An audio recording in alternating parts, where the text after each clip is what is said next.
Hello and welcome to Vitality Women Leading Audaciously. Today, Beth Nydick is our honored guest. She's a publicity strategist and she's here to share with us her journey because it's very interesting and it might surprise a lot of you. So, Beth, welcome to the show. Thank you so much for having me. So happy to be here. This is a pleasure. And I'd love for you to tell us a little bit about your journey. So many women today are pivoting, and hearing your story is a huge inspiration for them. I appreciate that. It really starts back at when I had my kids. I have two boys who are on their way to one's in college, one's on their way to college. But this is when they were going to elementary school, and I trying to figure out, okay, I was lucky enough to stay home for a few years, but now what do I do? And I just leaned into what I was good at, which was cooking. So I started food blogging and used my skills, because I am a former TV producer, used my skills to get on TV as a food blogger. I was on shows like the Dr. Oz show and the Chew, and plenty of local shows where I got to make cocktails, because I have a cocktail cookbook author as well. But I really got in there to teach people how to make fun, healthy meals their kids would eat, the thing that we all moms that we need. And I used all of my strategy to create the visibility for my business, because I knew that I wanted to do something more than just be a blogger. And I knew there was something more out there, because, like I'm sure many of your listeners, I had a real job for a long time before kids, right? That I wanted to be able to use after that. So I got to earn media and got to be on Dr. Oz and all these shows. And then I had a book idea. And I was like, okay, how do I get a cookbook created? How do I sell my idea without 50,000 followers or $50,000 to promote it, right? So I really leaned into what I knew as a TV producer, taking all those skills that I had worked on the last 20 years of being in media, and got myself and my co-author a book deal just by leveraging my experience and leveraging what I had created for myself. And it's been fantastic. We were in everything from Oprah to Good Morning, to Better Homes and Gardens, to Tory Burch, and on and on and on. We were on these great things. And on the outside, on social media, it looked like I was living the life. I wasn't. I actually had a sick kid. We had gone to a lacrosse game. He is a lacrosse player. And during a normal gameplay, a kid was hit, he went down, and this child passed away on the field. And even now, like when I say it out loud, I can still see the EMT like on top of him, putting him in the ambulance. But it really, my whole family was there, and it threw my whole family for months and months, because how do you deal with watching a 17-year-old pass away on the field when your kid's playing? So it was really hard. And my son, unfortunately, his immune system couldn't handle the stress and got really sick. About 5 months later, I was in a nearly fatal car accident. And that was in May. And then in June, my father-in-law was taking out the garbage, and a man driving a pickup truck wasn't watching and hit him, and he passed away from the injuries sustained from that. So my personal life was falling apart, as while my outside social media business life was thriving. I could get myself up out of bed to make cocktails on TV. I can get myself up out of bed to do a podcast and blog once in a while, but I honestly couldn't do much else for about 18 months. It was a really hard time. And when I finally felt like I could get back to me, when I finally felt like I could tell people the story, because for a very long time I couldn't, I didn't want to go back to food. It wasn't where my passions were anymore. And in between all of this stuff, I've been doing lots of speaking. And I realized through speaking is that I had been an online entrepreneur for 15 years, and I loved that part of it. And I could leverage the experience I had in media to help other women like me get on the Dr. Oz show. And hopefully one day we'll all be on Good Morning America and do all those things that we all talk about that we want, that we actually have to do the actions to do. And what I learned from all of that, that it's just about getting out of bed and doing it. Like, we all struggle so much with the stuff, but it's just getting out of bed with intention and doing it, and telling your story. Telling your founder story, your trauma story, whatever those stories are, but sharing them, because when you keep them in and don't share them, that's when they're hurting you the most. So now what I do is I share the story, but I also hope I share some inspiration for other women to look past their trauma, share their trauma with their community, and use it for whatever the trajectory they're going. I love it. I love the idea of leveraging it. And you're really a self-made woman. I mean, what an example for your kids and for everyone, actually. That's why you're a strategist and for all your clients. I appreciate that. It's funny. I tell moms of little kids, because my kids are so big that they're watching, and we won't go into it, but the stuff that my kids have created recently, I'm like in all of them. And I'm like, how did you figure out to do that? They're like, we watched you. I know. My daughter's 17. It's the same thing for me. I'm like, I didn't have anything to do with that. Like, look at that incredible human being. And you're right, though. You're right. She wrote me a birthday card last week, and my birthday was on Sunday. And she said, Mine like, too. Oh, really? That's amazing. That's weird. I've only met one other person born on the 27th of February. Oh, well, Elizabeth Taylor also, you know that, right? Oh, right. Yeah. It's so funny. Really small world. Yeah. And so she said, you are such an inspiration, your independence and your strength. And I raised her, as a single mom. And so, it's not always that easy, but you're right. The kids are watching. And I think if I had known, and for those of you who are listening, if you have small kids, like it is such a huge responsibility, because they are watching everything, and they don't, even if they don't seem like they're paying attention, they are, because they're picking it up emotionally, spiritually. It's just incredible. And it really is a lot, especially today. They say that the playing field has been leveled, but I don't know that it actually has. There are a lot more opportunities, for lay people. And at the same time, because there are so many opportunities, it's almost like it's all gotten really diluted. So I feel like these days you almost need a PR agent or a publicity strategist to rise to the top, so to say, or at least to be seen, because we're so saturated. Any words of wisdom for our entrepreneurs out there to help guide them? Yeah. So I would say start at home. Like, so before we had the book published, I was looking for a book agent. So I literally did this, and I want everybody who's listening to pick up their cell phones. I'm not kidding. Pick up your cell phone, go to Facebook, find your town, your church, your synagogue, your alumni association, something that's not entrepreneur focused, and go post on their Facebook page and write, who do you or someone work in media? Who works in media? Something to that effect. I'm thinking what I wrote last time was something to the effect of, I think I just wrote, who works in media on this page, in this community, that kind of thing. Yeah. And I personally, when I was looking for the agent, had 8 strangers connect me with book agents. So I connected, I was connected to those people, and I have my private clients do this. I have a lot of my communities do this. The stuff that's going to come out if you actually do this is incredible. So I say, if you start at home, because you don't know if your cousin's boyfriend's brother works for entrepreneur.com, or he's a producer at Good Morning America, like the connections you don't know that you're not making. So start at home, start at your local paper, your church's newsletter, your local TV show. Like, we always try to go so big, so fast. But if you start at the beginning, you start grassroots, everyone also knows each other, and you can build that foundation. Quickly, I had a client who was not happy with us because we weren't getting her that big feature. So I said to her, we've gotten you 15 comments, 15 quotes, 15 mentions in these publications and in these articles, so that feature writer is going to write about you. They're not going to write about you out of the gate. So we have to think about how we can build the foundation to get that big feature, to be on the Drew Barrymore show or Good Morning America, whatever it is. But that's where we start, is that foundation. And I think that's something that most people miss. Yeah, that's a really good point. I was co-authoring a book with a friend, and the author, the writer interviewed me, and she used a tape recorder. It really wasn't that long ago, but she used her tape recorder. She's been a writer for HarperCollins, I think, for over 40 years.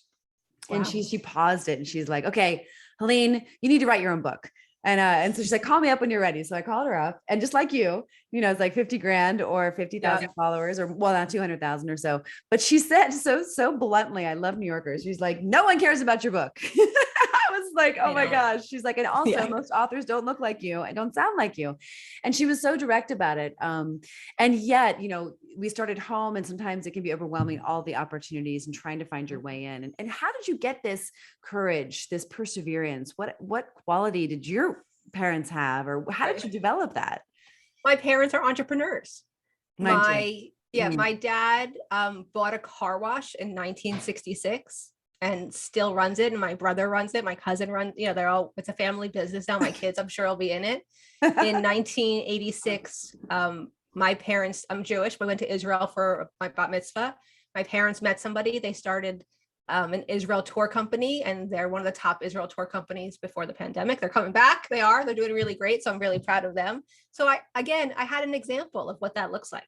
Yeah. And how relationships are everything, and how understanding not only who you are, but what somebody else needs and how to fulfill that need so it's mutually beneficial. I think that's what I learned. Honestly, when people ask me about it, I'm a daddy's girl, and I used to just sit in the car with my dad on the phone and listen.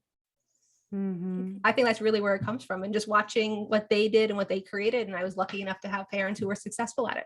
That's incredible. I love it. It isn't, not everyone's like that. Not everyone's made like that. That's for sure. No. And I'm also from Jersey. So we have to that's part of Jerseyness, I think, as well. I would agree with you. I would agree with you. My dad's partner is from Jersey and Boston. And, I would agree with you. New Yorkers, New Jersey. Yeah, you guys are there's East definitely like a Coasty. punch. Yeah.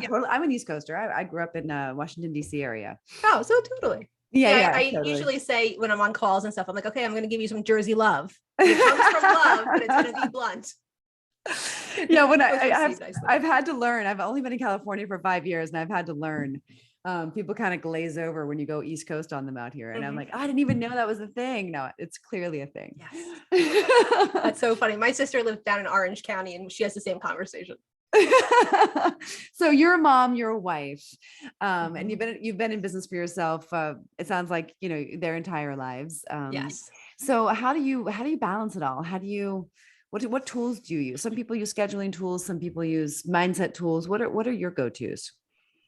Honestly, it's something that I struggle with. It's something I do really well with at certain points in my life, and certain points I don't do really well. Recently, honestly, I realized that I was having I had 37 calls in a week, and understood why I was exhausted and why I was burnt out and didn't want to talk to anybody, and my creativity wasn't there. So for me, it's being self-aware in my schedule. I currently, Mondays and Fridays, I do stuff for myself. And if you want to talk to me, it's 2 weeks to talk to me, because it used to be immediate. I used to just fill my calendar. So understanding, and I think it comes from being in the service business, my dad owns car washes and that kind of stuff. Everything's immediate, but understanding that it doesn't need to be immediate. You could wait 2 weeks. It's not brain surgery, right? PRs, it takes time anyway. That's okay. So I think for looking at your business and understanding where you can fill time in and where you don't have to fill time in is really important to me. But my schedule is really what made the difference, is changing that you couldn't book with me immediately unless I gave you permission, and that I wasn't taking calls on Mondays and Fridays. It's changed my whole business. I'm making more money. I actually have twice as many clients, but giving myself that time to think was the difference. I interviewed a restaurateur, a guy who creates restaurants, and I asked him the same question. I was like, what's your secret to your success? And he said, it's having the time to think. So I really took that to heart. So I don't start my day till 10 o'clock.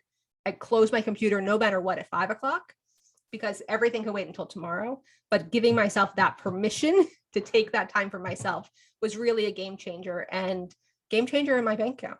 I love that. So if you're listening, she said self-aware about her schedule. And I love the way you frame that, because oftentimes we're in a scarcity mentality, or we're not creating the space to contemplate, to actually think things through. We're rushing, we're overwhelmed. And I completely agree with you. And I have to say, I do very similar things in terms of how I schedule my time. I may not be as rigid as you are, and maybe I should be, frankly, but it's true. Booking 2 weeks out, I mean, it's really not the end of the world, but it feels like so much happens in 2 weeks. It's just incredible. I know, but people wait. They will. I know. I know. It's us. It's that. I'll tell you quickly. So I have a huge proposal out, and it took me 5 days to get the proposal out. And I have somebody else. I was bringing in a marketing person, bringing people to help support this client. And I said to the woman that I was working with, I'm like, I need it today. What's taking so long? She goes, Beth, it takes a week or so. Why are you thinking it needs to be done in 4 days? And I was like, oh, that's the way I work. So understanding oh, that's me and my own pressure I'm putting on myself, and the rest of the world doesn't work like that. I was talking to a friend of mine last night who also comes from a TV background, and I think that's where it comes from. Because in Totally. TV, Oh my if you gosh. don't do it in a 10 minute, if you don't do it in a minute, it's gone. Yeah. So I'm Yeah. working on Yeah. allowing myself more space for time. Reprogramming. Yeah. Reprogramming the nervous system. Yeah. Really. Yeah. I love Yeah, that. exactly. You had mentioned earlier that you were in the health field, like you were a health coach. I was. Yeah. And did you find it like challenging to be a health coach, or just it wasn't fulfilling, or what was it? I'm not a therapist. Huh. So honestly, that I wanted to give that energy and time, not time so much, but energy and thought and my soul to my kids. And I was giving it too much to my clients, and they were taking up too much of my brain space. Like, Yeah. I'm sure people listening wake up and the first thing they think about is their clients. And that was just not a good space for me to be in. I felt too responsible for their lives. And it was about food, but food's not about food. Food's about everything else. Yeah. It's So, about emotions, about mindfulness. Yeah. I get it. I hear you. and I felt like I just wasn't equipped at that point to help people in that way. I help them in other ways, in how to live their life and how to think about things. I'm very big on confidence and doing what I used to say, just pretend you're me for 10 minutes. Like, just take my confidence and put it for yourself. But after I did the cookbook and I was doing all these speaking engagements, and people would ask me about health and wellness versus business, I would light up about business. And after the third or fourth time, my husband was like, "Can you just do business stuff now, and enough with this, like enough with the food stuff?" Yeah. And the other side of that is I've been doing it for about 10 years. And to continue meant every place I showed up, I had to bring food with me. Like, it wasn't just about me talking anymore. It was like I was making a cocktail, or I was making a dish, and it was fun while it lasted, but I had to move on. And I realized that I had so many other talents that I wasn't using. Yeah. And my brain didn't need to be there, and it could be somewhere that was more serving the things that I was thinking about and the things that I wanted to do. Yeah. Which was supporting people on really creating their business around their superpower and their visibility. Yeah, I love that. Yeah. And at the end of the day, we also have to be satisfied. And it can be very dissatisfying to see people hurt themselves constantly. And a lot of them do need therapy. And that is beyond coaching. And the how-to is really only part of the way. To get all the way, you need to be a behavioral psychologist. It's true. That's been my experience as well. And how do you get satisfied is really about having people have success. And in your publicity strategy business that you can get them successful. Yeah, that's exciting. So we all get tired. And we all feel kind of worn out sometimes. I think the pandemic has shown that, especially for women, who are the chief cook, the chief laundry, the chief, education officer, we're the everything. How do you manage it? Like, what do you do to refuel, to recharge? Well, my husband does the laundry, so that really helps. I honestly, we've been married 22 years, been together 27. I shrunk stuff in the beginning of our relationship, and he's never let me do laundry again. So that part helps. And also I love to cook. So for me, cooking is not a chore. It's actually where I de-stress. It's actually where I can be creative and that kind of stuff. So I have two boys, and we're a team. So I'm not the sole provider for everything. I did that when they were little, and I got shingles and I got sick, right? I wore myself out. So as soon as I enrolled them in the possibility of creating success for them in those little tasks when they were 7, that's the big change I made in my life. And I take time. I got my nails done this week. I got my hair blown out. Like, I take those hours in between to do those little things that make me feel good about myself. Some online shopping doesn't hurt. Free People's having a big sale right now. Like, that's good to know. I didn't know that. Yeah. Oh yeah, I like Free People. Thanks for the tip. But I'm not good at it. And anyone that tells you they're good at it, I hope that they're fibbing a little bit, because no one's good at it. And it depends on what's going on in your life. Like, our kids are leaving. I have one in school and one going to school. My life's going to be different, and all those things that I needed to do and balance are going to be different. So now I need to fill my time in a different way that doesn't make me feel like I'm just filling time to fill time. Right. There's something that I do. So I'm an interim foster mom. What that means is that, say I'm having a baby, I don't know if I can keep it or not. I connect with this non-for-profit company that I work with called Open Arms Adoption, and they help place my baby in a home like ours for a couple of days while I get 3 days to decide what I'm doing. So either the baby goes back to the mom with lots of services and lots of support, or the baby actually goes to go to an adoptive family and is adopted by that family in 6 months. And I just get to be the conduit between the two. So that for me is the big thing that fills my cup, is that I can help those moms who can't have a baby, who had 3 IVFs that didn't work and 2 miscarriages or whatever horrible thing that infertility gives you, and get to be a little piece of their mommy becoming a mom. In December, I had 2 gentlemen come to the house to pick up their baby, and I got to hand this little girl to her dad. And I literally said, "Here's your daughter." I know, it's like, and so if there's something that is not fulfilling you, find those things that can. I was tired of writing checks to charities and showing up at walks and doing that kind of thing. So I actively searched for something that I could do was more tangible, and that was fun, that my husband loves it. The kids ran home from school. My son at school is like FaceTiming me to see the baby. You know, they complain, but they love it. He's very into it, which is nice because you are up in the middle of the night with a baby for a couple nights, but it just fulfills all those little pieces that I can't get anywhere else. I love that. Such a rich answer. And so because we have all these aspects of ourselves as women. We want to serve. We want to create. We want to also pamper. We want to, there's all these different aspects of who we are. And we actually need to nurture all of those sides of ourselves. It's not as simple as just taking a long bath or going to bed early or reading a book. I don't think for women like us, that's enough. I really don't. I think if you're like a high achieving woman, like just getting your nails done or just doing this, just doing that, like for me, I'm not gonna talk for everybody or for you, like I like to make an impact more than my business. Yes, and that's the way I agree. Yeah. Or if I could do both with one, that would be ideal. Yes, that would be great. Well, that's why I talk about the impact, the interim foster parenting all the time, because I hope somebody listening DMs me and asks me about it. So I can help them make an impact too. So it's just a different way to make impacts. So beautiful. So how can people learn more about your work or get in touch with you? I'm at Beth Nydick all over the internet. That's the way you can find me. I always say, if you have a question, please send me a DM on Instagram. I do answer my own DMs. Check out my website at bethnydick.com. There I have an amazing new freebie called Get Media Now magazine. It's 10 pages of articles and worksheets to get you and your business ready for the next media that you can earn yourself. That's exciting. It's fun. Wow, I love that. So we'll have all that information also in the show notes. So if you want to come back to it, it'll be there for you. And I'm just so grateful. Any last words of wisdom you'd like to leave our listeners with? The one thing I find that I talk about the most is asking for what you want, just voicing it. And it doesn't mean you have to ask the person or the organization or whatever it is that you want. Ask the people.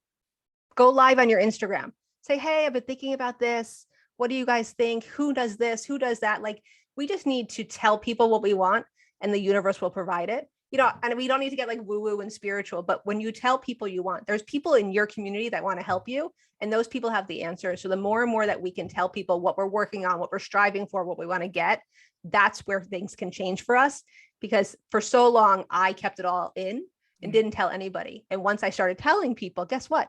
Everything opened up. So I hope I gave a little bit of permission today to do a couple of things, but mostly ask for what you want. I love it. Thank you so, so much. Be well. Thank you.